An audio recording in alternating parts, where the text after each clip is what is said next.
Você já saiu da mesa de negociação com aquele sentimento que a negociação não rendeu tudo que poderia?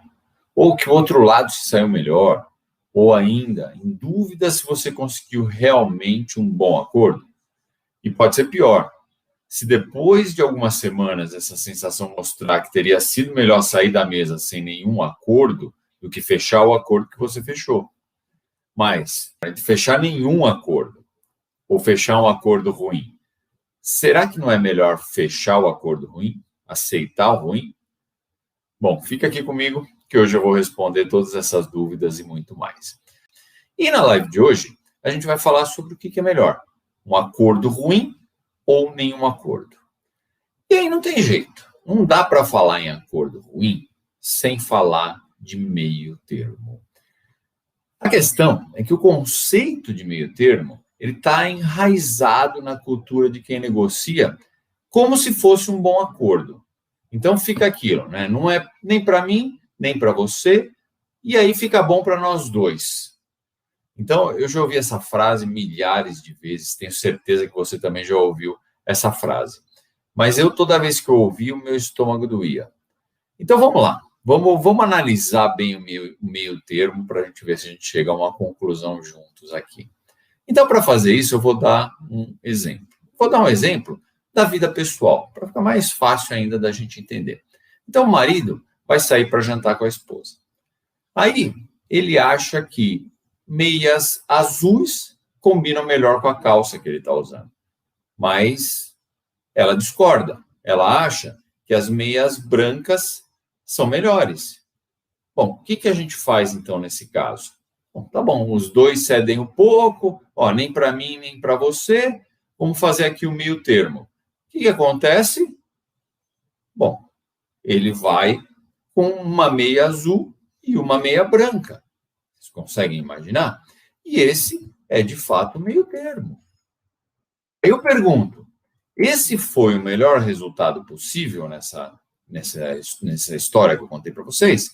Claro que não. Na verdade, foi o pior acordo possível. Por quê? Ele foi para o restaurante com uma meia de cada cor. Qualquer outro resultado seria melhor. Se ele fosse com as duas brancas, se ele fosse com as duas azuis, o resultado seria melhor do que esse que ele foi. Bom, mas aí você vai dizer assim, poxa, mas nesse exemplo isso é óbvio, né? Nas negociações do dia a dia, as coisas não funcionam bem assim, não são tão claras assim. Tá bom. Então, deixa eu dar um outro exemplo. Vamos imaginar uma situação com um refém. Envolve bastante negociação também. Então, o sequestrador lá rapta o filho de alguém famoso. E você é contratado para negociar o resgate. E aí, vamos imaginar que o pedido de resgate é de R$500 mil. Mas você só tem 100 mil para negociar. E aí o sequestrador liga para você e você diz, olha, eu só tenho 100 mil. Mas vamos fazer o seguinte, vamos fechar por 300, aí a gente racha o prejuízo e fica tudo bem. Vocês acham que tem alguma chance disso dar certo? Na melhor das hipóteses, essa alternativa não satisfaz nenhum dos dois lados, né? E pode acabar ainda com o refém morto. Então, o que eu costumo dizer é que o meio termo é aquela negociação de feira. Então, quanto custa a dúzia de banana? R$10. Não, eu pago 5. Não, eu não faço por menos que 8. Tá? E eu não pago mais que 7. E que tal, então, a gente fechar por 7,50 e fica bom para todo mundo? Não é uma negociação de feira? Agora, você não quer levar esse tipo de negociação para o seu dia a dia, para a sua empresa. Mas é isso que muita gente faz o tempo todo. E o meio termo é justamente isso. Ele parece a melhor decisão, tem virtude das circunstâncias, mas apenas parece. E o que eu quero falar para vocês hoje é, o meio termo é um acordo ruim. Já adiantando o tema da noite, para mim, é melhor não fazer nenhum acordo que fazer um acordo ruim. E aí você pode dizer assim, poxa, Curi, mas você vive falando em obter ganhos mútuos na negociação. O meio termo não pode ser considerado um ganho mútuo? E, na verdade, não é nada disso. Uma opção em que os dois lados perdem é exatamente o oposto de ganhos mútuos. Então, não vamos confundir. Ganhos mútuos não tem nada a ver com os dois lados ganharem igual. Isso a gente tem que já assumir. Esse é o mindset. Então, ganhos mútuos não é os dois lados ganharem a mesma coisa. Ganhos mútuos tem a ver com identificar o que é valor para outra pessoa, sabendo que é valor para você também, e proporcionar esse benefício para outra pessoa, essa concessão, desde que o seu custo seja baixo para fazer isso e o seu ganho o máximo possível. Você não pode entrar na negociação aceitando perder. Então, e essa mentalidade é interessante, porque essa mentalidade ela acaba te fazendo ser enganado. Por quê? O que acontece? Vamos cair na realidade. Você vai encontrar negociadores extremamente hábeis do outro lado, extremamente experientes, que estão acostumados a fazer isso, dependendo do tipo de segmento que vocês trabalham, vai enfrentar negociadores complicados do outro lado, né? Então, muito bem treinados e tudo. No momento que esse negociador perceber que você acha que o meio termo é uma boa saída, ele vai te enganar. Ele vai te induzir a achar que ele está conduzindo uma negociação ganha-ganha. Só que não é esse o conceito de ganha-ganha. A gente vai discutir muito isso.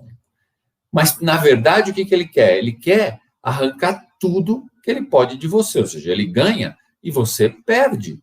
Então, na verdade, é uma negociação ganha-perde. E eu já vi isso acontecer dezenas de vezes. Os caras vêm com aquele discursinho, me ajuda a te ajudar. Não cai nessa, porque você vai sair perdendo. Então, mais uma vez, você não pode decidir a sua negociação com base emocional. E uma forma muito comum da gente ver isso na prática é se você vai comprar um carro, por exemplo. Então, o vendedor, ele vem com um preço de tabela, que costuma ser altíssimo, né? E não é a realidade, está fora da realidade. Isso serve para quê? Ele só serve esse preço para que durante a negociação ele baixe o preço para um valor onde o lucro dele ainda é alto, né? Mas que você fica feliz, porque conseguiu, sei lá, 20% de redução em relação ao preço da tabela, que na verdade nunca existiu.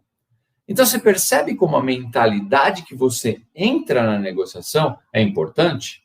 Então, a gente tem que conduzir as nossas negociações através de um processo mais racional. E é claro que a gente vai manter uma abordagem cooperativa, isso é fundamental. Uma abordagem de construção, de entendimento, uma abordagem empática, como eu falo muito. E isso vai criar uma dinâmica de aceitar acordo, mas sem ingenuidade. Isso a gente tem que tomar esse cuidado. Bom, e aí alguém aí pode perguntar assim, seguindo o que você falou no exemplo do carro, então a gente já tem que entrar na negociação no nosso limite? Esse é o certo? De jeito nenhum. Isso também é ingenuidade, porque como é que você vai ganhar o máximo que você pode ganhar se você entrar na negociação já no seu limite? Então, se você fizer isso, você vai cair abaixo do mínimo necessário. Você não vai conseguir o que você precisa. Então, vejam, eu nunca disse que o vendedor do carro estava errado. Na verdade, ele está certo. Ele estabelece um preço alto para fechar um pouco mais baixo, mas ainda garantindo a rentabilidade dele. Isso funciona bem para ele, não está errado. Quem está errado é quem compra o carro achando que o meio termo foi um bom negócio, quando, na verdade, o bom negócio foi para o vendedor. E aí ele devia ter se preparado melhor para saber qual que é o valor do carro que ele quer comprar, quanto que ele realmente vale, e só assim que ele vai conseguir um bom negócio, né? E o que o vendedor fez, na verdade, existe um termo dentro da negociação que a gente chama de viés de ancoragem, ou pode ser chamado também apenas de ancoragem ou âncora extrema, dependendo do autor, vocês vão encontrar nomes diferentes. E esse é um conceito muito interessante para qualquer pessoa usar dentro da sua negociação. Então, tem estudos que mostram que o valor da proposta que é colocado inicialmente numa negociação, ele se torna uma referência durante todo o processo. Então, em qualquer momento da negociação, aquele valor inicial, ele é a referência que os negociadores vão usar para saber se o preço subiu ou baixou. Então, é sempre assim. Então, o primeiro valor que você coloca é extremamente importante. Então, essa técnica do viés de ancoragem é uma técnica perfeitamente lícita. Inclusive, eu recomendo. Por quê? Se o seu interlocutor usa o viés de ancoragem, como no caso do vendedor da concessionária, você tem que estar preparado para isso, né? O que você vai fazer no final? Porque se você não estiver preparado, você perde a sua referência e você vai direto para o seu limite. Isso é da natureza humana, né? E conhecer esse processo, isso que é legal. Ter a consciência do processo faz toda a diferença. Por quê? Você já vai reconhecer a ancoragem e você não cai nessa armadilha. Você mantém a sua estratégia inicial. Porque vocês vão reconhecer isso. O que acontece? Às vezes, o que acontece é que você estava com valor na cabeça. Aí o outro lado entra com o valor primeiro. Ele cria um viés de ancoragem. Ele entra com o valor que é a ancoragem da negociação. Quando você olha aquele valor, você fala, puxa, mas está muito distante do meu. Se eu colocar o meu valor, o gap vai ser tão grande que não vai dar para negociar isso. Não vai ter como fazer isso. Então, o que acontece? Você abandona o seu valor e busca um valor mais próximo do dele para tentar fechar essa diferença. Então, você já abre mão do valor que você tinha planejado. Bom, o que você faz, então, quando isso acontece? Na prática, o que você faz? Vamos imaginar que você está numa negociação e o outro lado entra com um valor que é um valor muito alto. A gente chama isso de âncora extrema, porque é um valor muito alto. O que você precisa fazer? Você precisa induzir o outro lado a fazer novas propostas sem que você apresente uma contraproposta. E tem técnica para isso. Aqui a gente não vai conseguir entrar nos detalhes, mas eu vou falar rapidinho. Vou dar um exemplo. Imagina que você vai comprar um apartamento. Isso acontece demais quando a gente fala de imóvel. E aí você fez a sua lição de casa, sabe exatamente o valor do apartamento lá na região que você quer, no prédio que você quer, tudo. Bom, quando a negociação começa, o corretor, ele joga uma âncora extrema. Só que dessa vez você está preparado. Então, ao invés de fazer uma contraproposta, o que você faz? Você vai induzir o corretor a revisar a proposta dele algumas vezes até chegar num preço que você considera razoável para começar a negociação. Então, quando ele propuser a âncora extrema, você responde, por exemplo, esse preço me parece mais alto que os outros apartamentos na região. O que te leva a imaginar que eu pagaria tão mais caro? Só essa pergunta já vai fazer ele revisar a proposta para baixo. Por quê? Porque você está mostrando para ele que você não caiu. O que acontece é, qual que é a ideia? Ele quer jogar um preço lá em cima, aí você vem com um preço ou muito distante, que você vai aproximar, ou muito distante para chegar no meio termo. Você tem que fugir disso. Você tem que trazer o preço dele para uma realidade maior, né, para o mais próximo daquilo que você quer, onde você tem uma diferença menor e aí você consiga negociar. Então, só de você perguntar, você já induz ele a revisar a proposta dele. E se vocês observarem, eu perguntei assim, o que te leva a imaginar que eu pagaria tão mais caro? Isso é uma questão importante também. Por quê? Você pode tender a perguntar por quê. Por que está tão caro? Só que vocês têm que tomar um cuidado na negociação. Porque quando você pergunta por quê, isso em qualquer cultura, tá? Se vocês estiverem negociando com qualquer pessoa de qualquer lugar no mundo, funciona da mesma forma. A pergunta por quê, ela induz um certo grau de agressividade implícito, tá? Mesmo que você não queira. Quando você fala por quê, a pessoa tende a assumir uma postura defensiva. Ela não vai para cima, ela vai, opa, peraí, não é assim. Então, você não quer uma postura defensiva, você quer que a pessoa revise a proposta. Então, você procura outras formas de perguntar, usando outros pronomes, o que, como, quando, e isso daí ajuda muito. Aí o que acontece? Você fez a pergunta e essa pergunta vai induzir ele. Então, quando ele baixar a proposta, você vai de novo, você vai baixar mais, você vai falar assim, olha, eu quero muito o apartamento, mas eu não estou disposto a pagar um preço que não é justo. E apesar de ter gostado desse apartamento, ele não é o único à disposição. E eu consigo preços mais competitivos. Então, se essa for sua melhor oferta, melhor a gente já não perder tempo, eu vou buscar outras alternativas. Como você prefere proceder nesse caso? Veja, de novo, eu fiz uma pergunta. Se ele ainda estiver ancorando o preço, ele vai fazer uma nova proposta, ele vai baixar de novo. Então, você percebe? Você consegue induzir o outro lado a ir melhorando a proposta sem você ter que fazer uma contraproposta. E aí, quando de fato você recebeu uma proposta razoável, aí sim está na hora de você fazer uma contraproposta. Bom, isso é quando a gente recebe. Só que, como eu falei, a técnica da ancoragem é interessante da gente usar também. É interessante da gente já colocar um preço que vai ser referência dentro da negociação. Mas e se você estiver usando, então? O que você pode fazer? Tem alguns cuidados que você precisa tomar. Bom, se você começar com um preço muito alto e depois você mesmo começar a baixar sem nenhuma razão sustentável, o que acontece é que você perde a credibilidade. E isso é muito ruim na negociação. Então, se a outra pessoa perceber que você jogou um valor alto só para ver onde ela chegava, ela não vai mais confiar em nenhuma proposta que você fizer. Aí, ela vai começar a te pressionar para ter certeza que você chegou no seu limite absoluto.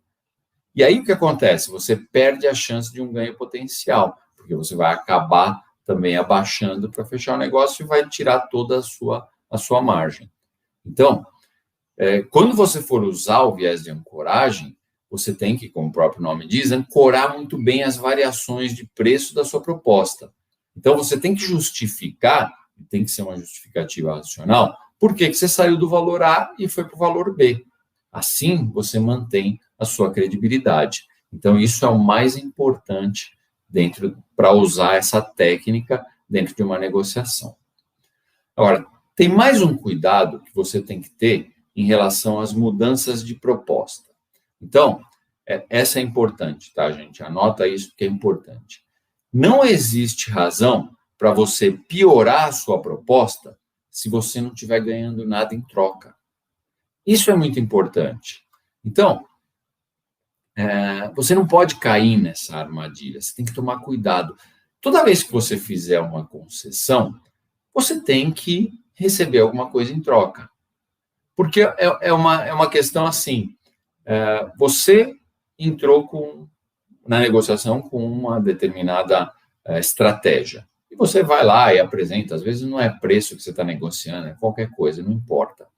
Quando você apresenta o teu lado da história, se você fizer uma concessão mudando aquele preço, sem nenhuma justificativa, o que vai acontecer? De novo, você perde a credibilidade.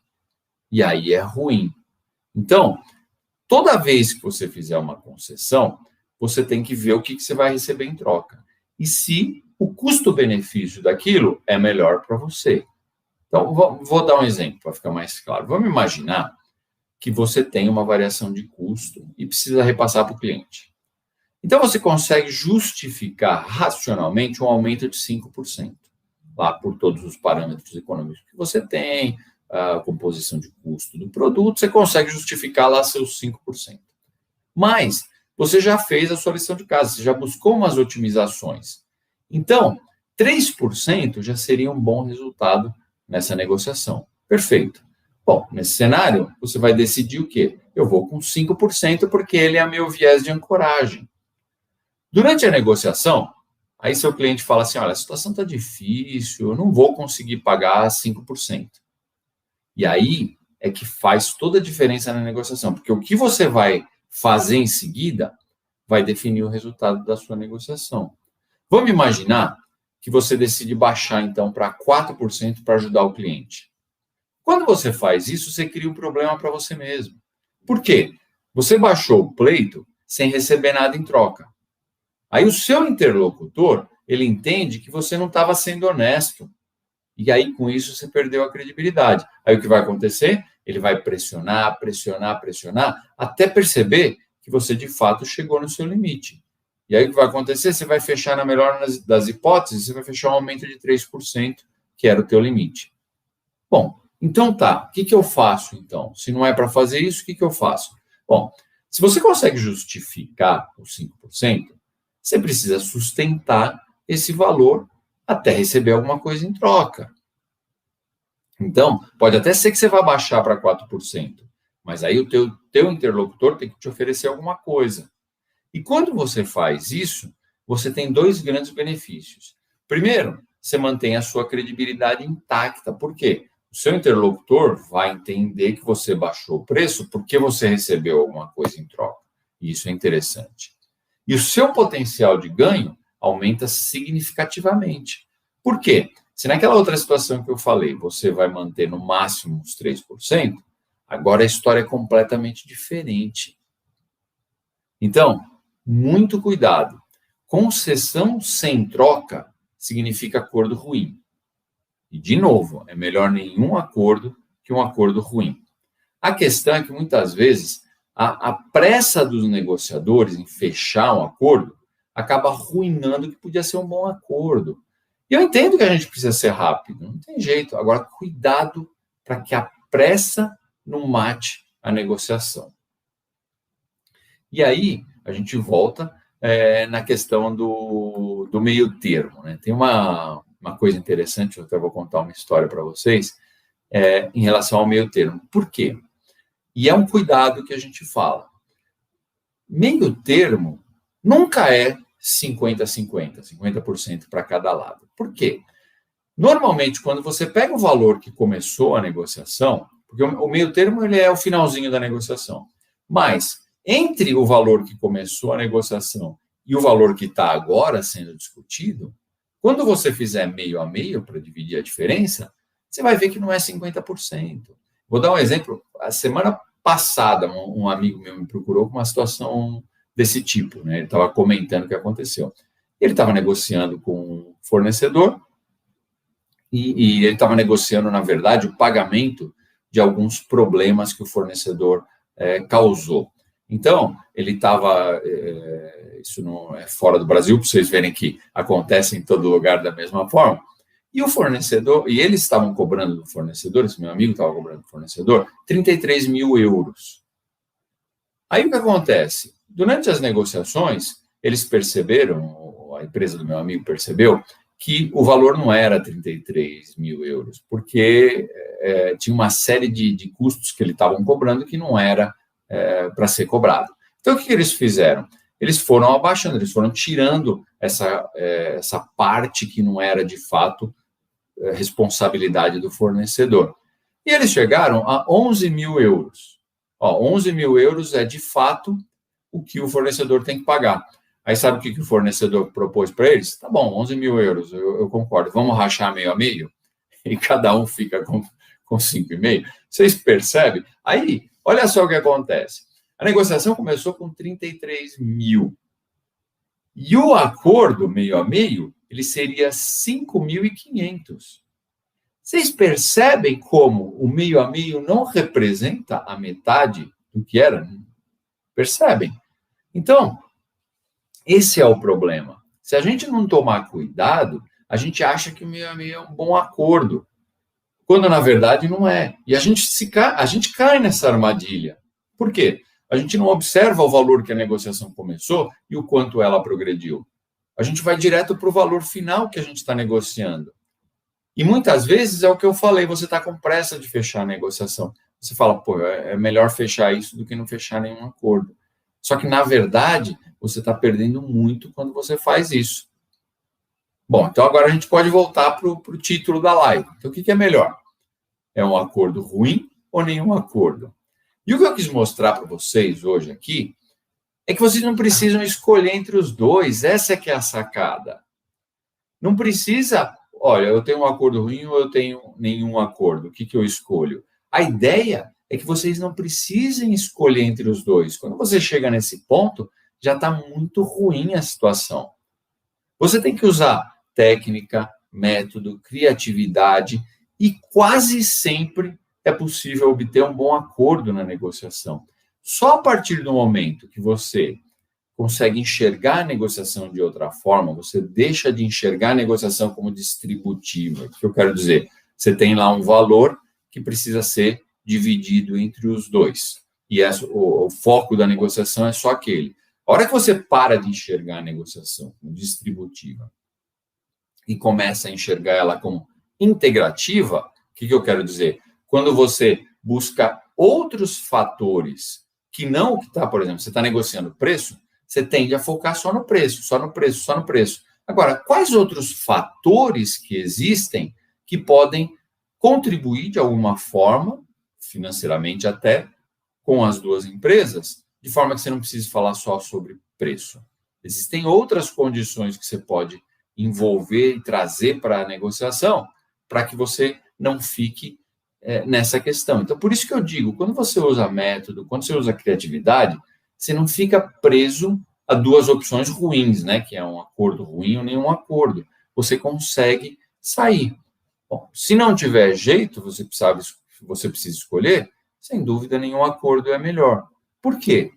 O mau acordo ele não é sustentável a médio e longo prazo. Eu já vi empresas entrarem em falência porque fecharam uma sucessão de acordos ruins. E depois, quando você fecha um acordo ruim, você não volta atrás. Eu já vi empresas, por exemplo, que falavam o seguinte: não, eu vou fechar esse produto no prejuízo, porque eu quero ganhar, eu quero ter um negócio.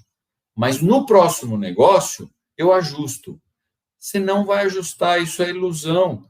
Uma vez que você definiu um valor de referência, você não consegue mais voltar atrás.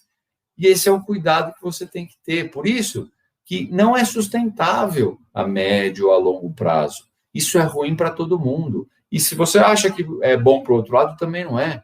Ele é ruim porque você fecha um acordo ruim, depois você não cumpre, a outra parte vai ser afetada por isso. Então, os dois acabam ficando afetados negativamente. Então, mesmo às vezes que você fecha, você não tem certeza se você vai conseguir cumprir. Mesmo que você consiga, o esforço que você faz é tão grande que vai causar consequências. Às vezes um problema financeiro, outro, ou pode ficar aquele sentimento de frustração, de amargor, que acaba fazendo mal para a gente, porque a gente não tem os nossos interesses atendidos. É importante na negociação a gente ter o nosso interesse atendido. À medida que a gente faz negociação atrás de negociação e o nosso interesse não é atendido, aquilo acaba, a gente desiste, a gente muda completamente de postura. Então não dá para fazer. A gente parte para o embate, né? E o embate, ele traz consequências ruins também, tanto para o processo de negociação quanto para o relacionamento. Então, dificilmente a gente consegue um bom acordo quando a negociação vira um embate. Não é isso. Então, o foco desde o início tem que ser em buscar valor. Negociação é o processo de encontrar valor.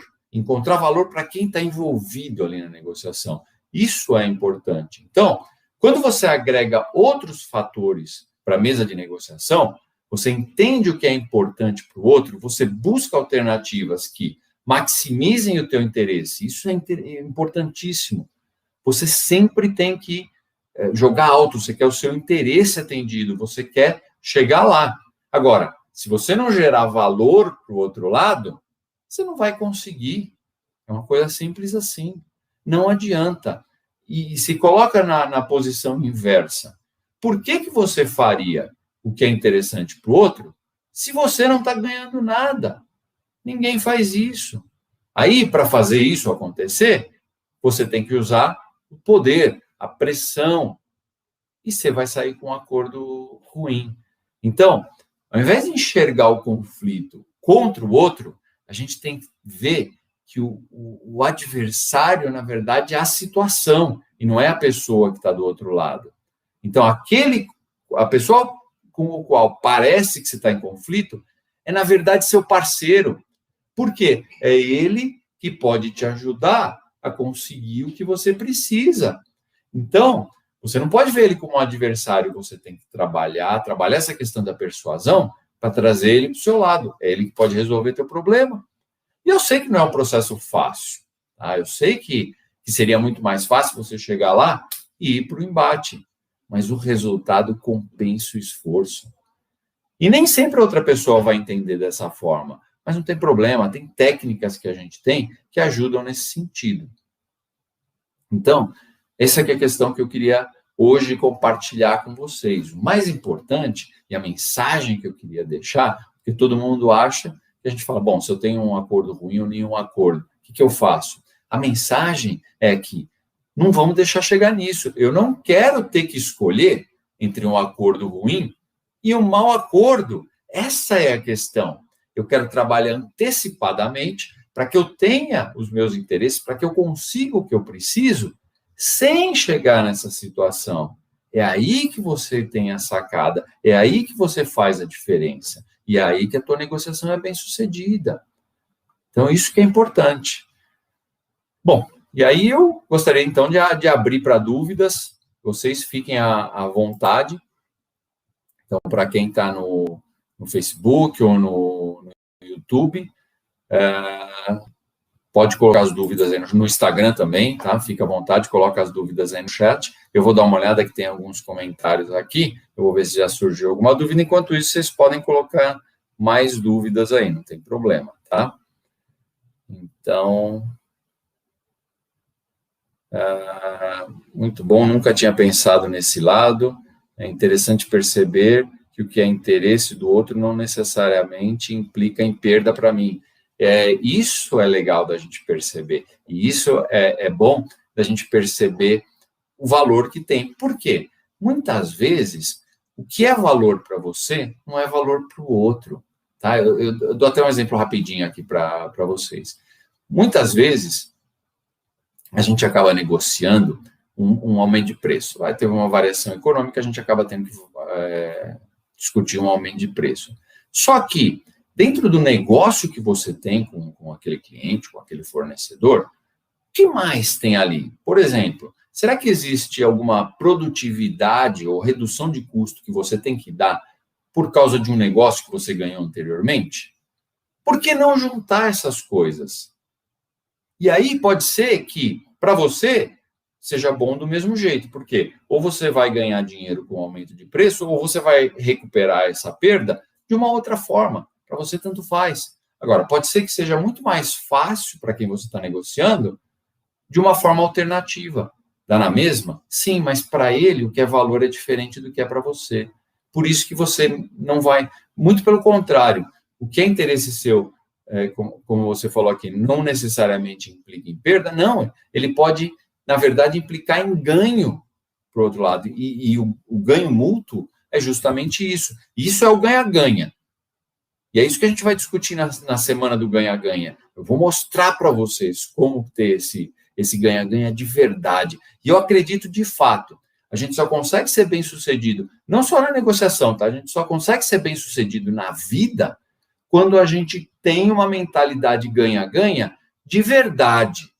Não isso que o pessoal usa por aí para querer te induzir a fazer alguma coisa que você não quer. Não, o ganha-ganha de verdade. Para mim, é a única forma da gente ser bem-sucedido. Deixa eu ver, se tem mais alguma pergunta. Incrível como essa live abriu meus olhos, o meio termo não é bom para ninguém. Fico feliz que eu tenha conseguido trazer essa consciência para você. Tem uma outra aqui, do Jonas. Como fugir de uma barganha de preço? Bom, Jonas, na verdade, eu acho que a solução não é fugir, é enfrentar, né? Agora, o que você precisa é de técnica para fazer isso. E as técnicas que eu falei aqui hoje vão te ajudar justamente a enfrentar isso que se chama de barganha de preço e obter o melhor resultado possível. Agora, vamos talvez seja interessante a gente esclarecer o que é barganha, vai tomar até cuidado com esse termo, né? Porque muitas vezes a gente entra numa barganha por posições. E esse é o pior tipo de negociação que existe. Por quê? Os dois lados se prendem a uma posição divergente e não conseguem chegar num acordo. E isso é exatamente o contrário de tudo que eu ensino, né? Tem outras formas de negociar. Por isso que até o termo barganha é ruim, vocês veem que eu uso pouco. Por quê? A barganha, ela remete ao meio termo, né, como solução. E eu não acredito nisso. Então, o importante é você olhar para a situação de uma forma diferente. Não olha como uma barganha. olha como uma negociação de preços, onde cada um tem posições distintas. Então, em primeiro lugar, identifica o que é valor para você e o que é valor para outra pessoa. E essa vai ser a chave da questão. Então, se você tiver que discutir efetivamente o preço, aí é melhor você fazer isso com técnica. Então, você usa, por exemplo, essa técnica da ancoragem que eu dei hoje, é bem interessante quando você tem que fazer isso. Tem uma outra pergunta aqui. Quando o outro lado simplesmente não se manifesta, mas para a empresa é um parceiro estratégico. Aí eu entendi que o cara está se escondendo, é isso? Ou seja, você faz lá o pleito, ou o que quer que você esteja pedindo, e eles não estão sequer respondendo. Na verdade, o que você precisa? Existem situações dessas, e existem situações onde a outra parte é inflexível, é difícil. O que a gente precisa fazer nesses casos é estabelecer as consequências, sem nenhum tipo de ameaça, não é nada disso, sem ameaça, sem agressividade, nada disso. Mas o que a gente precisa mostrar? A gente precisa mostrar, porque se você vai fazer uma negociação, se você tem a necessidade de abrir uma negociação com uma outra pessoa, significa que aquela pessoa também está envolvida no problema. O problema não é só seu. É claro que você quer resolver o problema. E talvez para outra pessoa, se ele se fingir de morto, como a gente fala, para ele vai ficar tudo certo. E a gente tem que mostrar que não. A gente tem que mostrar para outra pessoa que não negociar tem uma consequência pior do que negociar. Então, é importante o seguinte, entender, dentro do contexto do seu problema específico, como que o outro é afetado. Então, tem uma linha bem interessante para se trabalhar, que é a seguinte: toda vez que você vai começar a negociação, você precisa entender qual que é a dor do outro lado. Ou seja, aonde ele vai sofrer por causa daquela negociação. Isso precisa estar claro para você. Por quê? Quando você identifica exatamente aonde que é a dor dele, pronto, é ali que você vai bater. Pô, por quê? Você quer prejudicar o cara? Nada disso. Por isso que eu digo, não ameace, porque isso não funciona. Não seja agressivo. A gente mostra as consequências como elas são. Olha, o que vai acontecer é que se a gente não negociar, vai acontecer isso, isso, isso, e isso vai acabar ruim para todo mundo, certo? É ruim para mim, mas vai ser ruim para você também. Quando você conseguir despertar vamos dizer, que ele entender exatamente a consequência de não negociar, você vai ver que ele vai mudar de postura completamente. Aí ele vai entrar para negociar. Tá? Pode ter certeza. Mas você tem que identificar o que ele vai sofrer, qual é a dor, pode usar esse termo mesmo, qual é a dor dele por não negociar. Aí você achou a chave, você vai ver que ele vai se tornar extremamente receptivo para negociar, principalmente se você entrar depois com uma negociação colaborativa, você vai ver que ele vai te ajudar demais. Mas enquanto ele não sentir que ele vai ter consequências, aí ele fica nessa posição onde ele, como você diz, não se manifesta. Isso pode acontecer mesmo. Bom. E uma coisa importante também para acrescentar é que eu vi que você colocou que ele é um parceiro estratégico.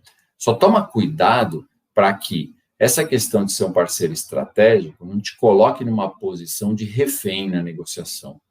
Por quê? Por mais estratégico que ele seja, se você não chegar na negociação, ele pode, por exemplo, falir, quebrar a sua empresa. E se você entrar na negociação já numa posição, que eu costumo dizer, você entra na negociação de cabeça baixa, porque aí você transferiu o poder para ele, a tua chance de conseguir um resultado bom vai ser muito baixa. Então, você tem que realmente identificar que ele é um parceiro estratégico para você, mas que as consequências vão afetar ele também. E nesse ponto, você se empodera. E isso é interessante. Então, não entra na negociação de cabeça baixa. Tá? De novo, sem agressividade, sem nada, mas entra na negociação de igual para igual. Não é porque ele é parceiro estratégico que você tem que abaixar a cabeça para tudo que ele fala, ele vai te quebrar. Então não adianta, nós temos que entrar na negociação de fato, assim, empoderados. Tá? E isso, descobrir quais são as consequências para ele, vai te ajudar. E uma outra coisa que eu recomendo é sempre ter uma BATNA. Tá? A BATNA é extremamente importante. O que é a BATNA? A BATNA é um estudo que você faz antes e você não compartilha com o outro lado, onde você identifica qual que é a melhor alternativa caso não chegue num acordo. Né? BATNA vem do acrônimo em inglês, significa Best Alternative to a Negotiated Agreement. Ou seja, se não der certo, se for por água abaixo e a gente não chegar num acordo, quais são as minhas opções? E quando você identifica quais são as suas opções, é interessante você buscar o que você pode fazer. Então, perdeu, por exemplo. Isso não vai acontecer, tá? É um caso sempre hipotético, mas te ajuda a pensar. Então, você vai pensar assim, bom, se não chegar num acordo e a gente não vai mais ter parceria com essa empresa, quais são as alternativas que a gente tem? Porque isso vai te ajudar também nessa parte de empoderamento. Você começa a identificar, talvez, alternativas que mostrem que, olha, não é tão catastrófico assim. Então, você começa a ganhar poder na negociação. Bom, espero não ter... Tem uma história interessante que você me lembrou nessa parte de BATNA, que eu acho que pode ajudar, né? Essa história é uma história contada pelo Josh Weiss, e é bem interessante. Tinha um fornecedor, essa história se passou na China, né? E aí, tinha uma empresa lá chamada Inoagri. Tá? E ela precisava comprar uma máquina, e era uma máquina bastante específica, era especializada, e eles estavam no agronegócio lá da China. E é uma história real, tá? Então, eles estavam no agronegócio lá da China. Os nomes das empresas foram trocados, mas a história é real. Então, eles estavam no agronegócio, eles precisavam comprar uma máquina que era especializada. Não tinha jeito, tinha que ser aquela máquina. E só tinha uma empresa na China inteira que fabricava aquela máquina, que era uma empresa que chamava Solantar. Aí o que acontece? Quando a Inoagri foi consultar a Solantar para comprar a máquina, a Solantar sabia que ela era a única empresa no mercado que fazia aquilo. O que eles fizeram? Bom, meteram a faca. E o interessante é que a Inoagri tinha comprado uma máquina igualzinha 3 anos antes. E quando eles pegavam o valor que tinha sido proposto agora pela Solantar e o valor que eles tinham antes, era 4 vezes mais caro. E aí eles voltaram para a Solantar e falaram, pô, vocês ficaram malucos? Nós compramos uma máquina há alguns anos que custou muito mais barato do que o que você está me querendo me cobrar. Agora, pô, você está se aproveitando de uma situação onde você é um fornecedor único para me tirar dinheiro. E aí, o que a Solantar fez? Olha, infelizmente, a situação é essa.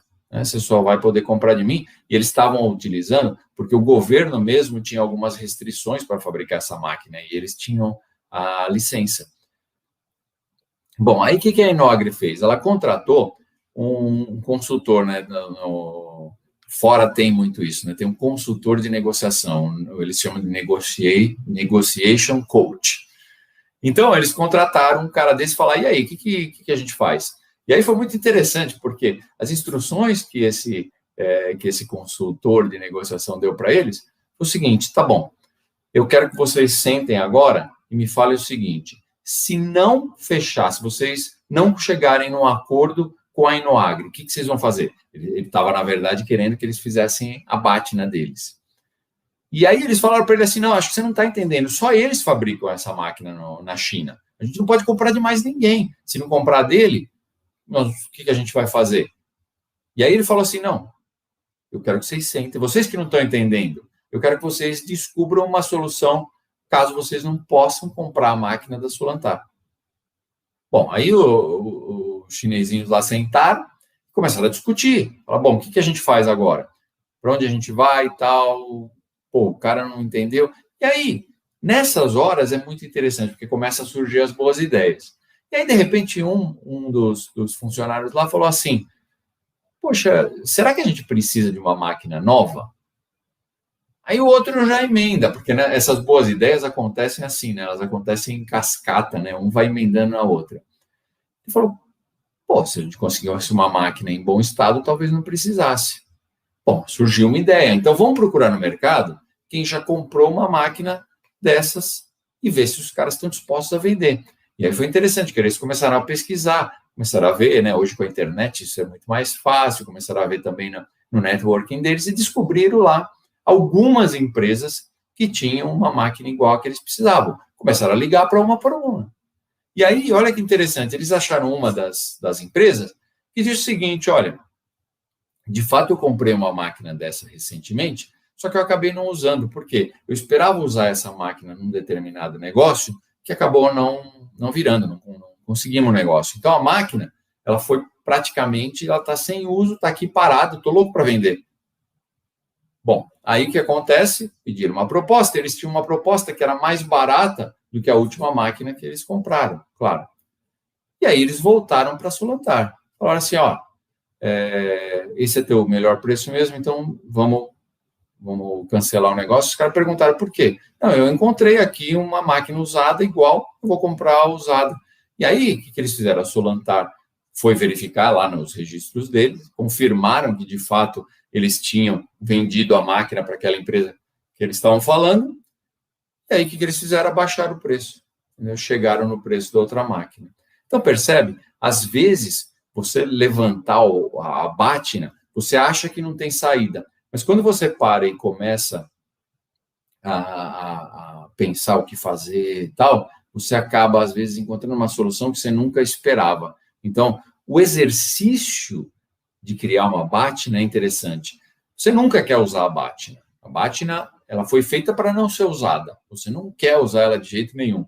Mas ela te ajuda a definir a estratégia, a postura, a atitude que você vai ter dentro daquela negociação.